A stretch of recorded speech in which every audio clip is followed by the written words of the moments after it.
પર ઊભા થઈ જાવ બધા આપણે. જય શ્રી રામ. હું અહીંથી શપથ લેવા રહીશ. આપણો પાછળ દોહરાવવાનું. હું હનુમાનજી મહારાજ તથા अपने अपने पूर्वजों पावन स्मरण करीने आ पवित्र त्रिशूल धारण करीने संकल्प करूं छू के भारत माता सनातन धर्म हिंदू संस्कृति हिंदू समाज गौ माता हिंदू माता बहनों संत महात्मा मठ मंदिर देरासर धर्म ग्रंथों रक्षा माटे संकल्पित छो तथा सुवासुत मुक्त हिंदू और समरसता युक्त सशक्त भारतना निर्माण माटे सक्रिय हिंदूनी भूमिका निभावी हूँ आ संकल्पनु आजीवन पालन करीश. भारत माता की जयकारा. वीर बजरंगी जयकारा. वीर बजरंगी जयकारा. वीर बजरंगी. जय जय श्री राम. तुम्हारा नामो निशान भी हम मिटा देंगे. इसलिए मैं कहता हूं यह देश हमारा है, हिंदुओं का है. इसलिए मैं सत्ताधीशों को कहना चाहता हूं हमें क्यों हिंदू राष्ट्र बनाना. हमें इसलिए हिंदू राष्ट्र बनाना ताकि वक्फ बोर्ड का कानून बनाने का साहस यह कांग्रेस के पिल्ले ना करे. हमें इसलिए हिंदू राष्ट्र बनाना कि राहुल गांधी 2013 में तुम्हारी अम्मी के निर्देश पर देश के हिंदुओं को लूटने के लिए वक्फ बोर्ड बनाया गया था. ये वक्फ बोर्ड भारत को फिर से गुलामी की जंजीरों में बांधने का प्रयास था. मेरे बंधुओं, हमें इसलिए संवैधानिक हिंदू राष्ट्र चाहिए ताकि कोई दरिंदा भारत माता के सुहाग और सिंदूर नोच नोच कर खाने की हिम्मत न करे. मेरे बंधुओं, मेरी माताओं, कई लोग कहते हैं कि हिंदू राष्ट्र की कल्पना क्या होगी. मैं पूछना चाहता हूं हिंदू राष्ट्र पर सवाल उठाने वालों को, आप अमेरिका यूरोप में जाइए. अमेरिका यूरोप की लोकसभा की शुरुआत वहां का पादरी आएगा, प्रेयर करवाएगा और लोकसभा की शुरुआत होगी. आप मुस्लिम राष्ट्र में जाइए, अफगानिस्तान में, पाकिस्तान में, बांग्लादेश में, इंडोनेशिया में, तुर्किस्तान में, बलूचिस्तान में, अरब में जाइए,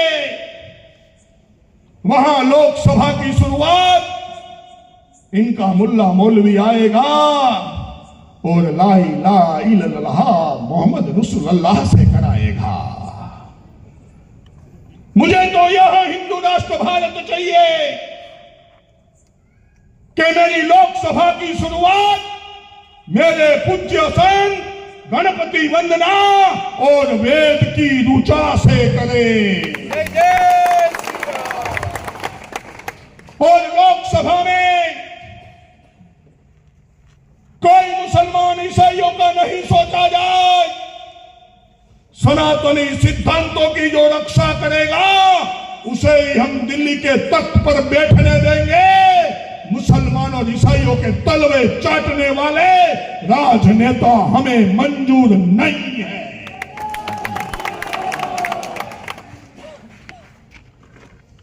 मेरे बंधुओं, अगर हमने यह कड़ा कदम नहीं उठाया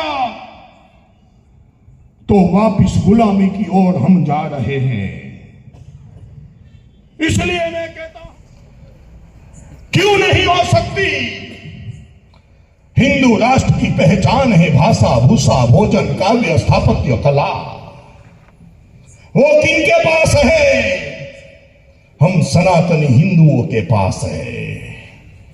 इसलिए हमें चाहिए संवैधानिक हिंदू राष्ट्र। संवैधानिक हिंदू राष्ट्र की जब हम बात करते हैं तब कई लोग बिल बिलाने लगते हैं। कई लोग बिल बिलाने लगते हैं, कहते हैं भारत हिंदू राष्ट्र बन जाएगा तो बेचारे वली भाई, करीम भाई, सलीम भाई, रसूल भाई का स्थान क्या होगा? मैं कहता हूं भारत हिंदू राष्ट्र बनेगा तो मुसलमान और ईसाइयों का स्थान होगा इस देश में जीरो, कोई स्थान नहीं होगा। मैं पूछना चाहता हूं, तुमने पाकिस्तान, बांग्लादेश मुस्लिम राष्ट्र बनाया, उस समय 23% हिंदू वहां रहा करता था। तुमने मेरे हिंदुओं को पूछा था हम मुस्लिम राष्ट्र बनाए, मुझे भी मेरे भारत को हिंदू राष्ट्र बनाना। तुम कटी पतंगों को पूछने की कोई आवश्यकता नहीं है। मेरे बंधुओं, फिर भी कई लोग आते हैं कि कुछ करो, कुछ करो। तो क्या करूं, मैं इनकी आरती उतारूं क्या? मेरे बंधुओं, बीच में मैं YouTube पर देख रहा था, एक सांसद स्वामी जी बोल रहा था कि भारत को हिंदू राष्ट्र नहीं बनने देंगे। अरे मियां, तू तो क्या, तेरा बाप भी नहीं जन्मा था तब से भारत हिंदू राष्ट्र है।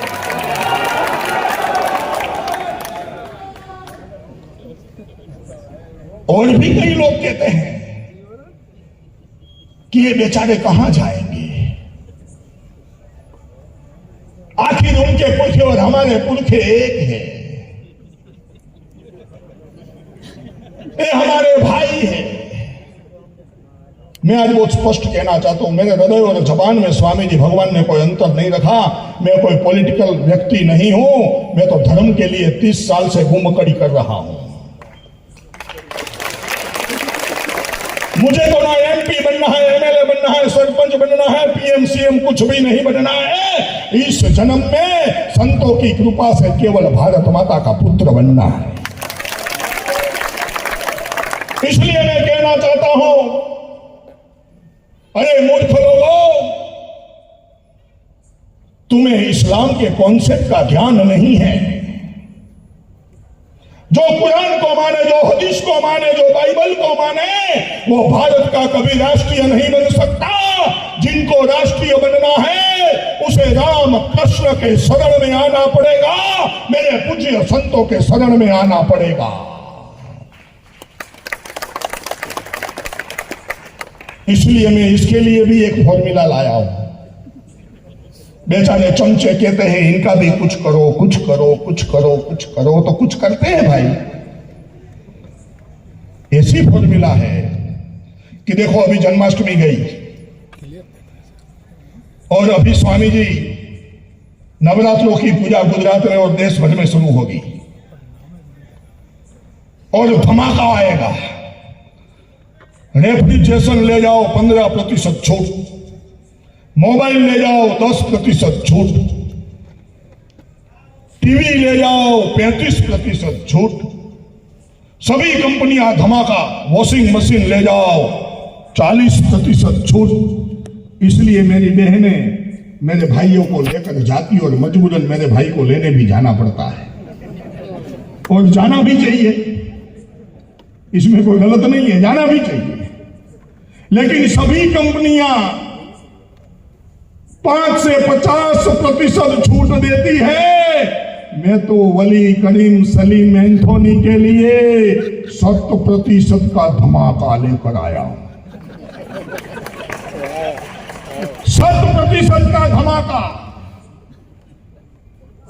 तुम दुनिया में से खत्म हो जाओगे, भारत में हम आपको खत्म नहीं करेंगे। केवल एक बात माननी होगी, केवल एक बात। वह बात क्या है? अरे मेरे वली भाई, तुम वालजी भाई बन जाओ। अरे रसूल भाई, तुम रसिक भाई बन जाओ। अरे मेरे एंथोनी, तुम अम्बालाल बन जा। अरे ओवैसी, तू अमरीश बन जा। झगड़ा खत्म हो जाएगा। ये धर्मेंद्र जोली फैलाता है और आप आ जाओगे तो मेरे पूज्य संत तिलक करके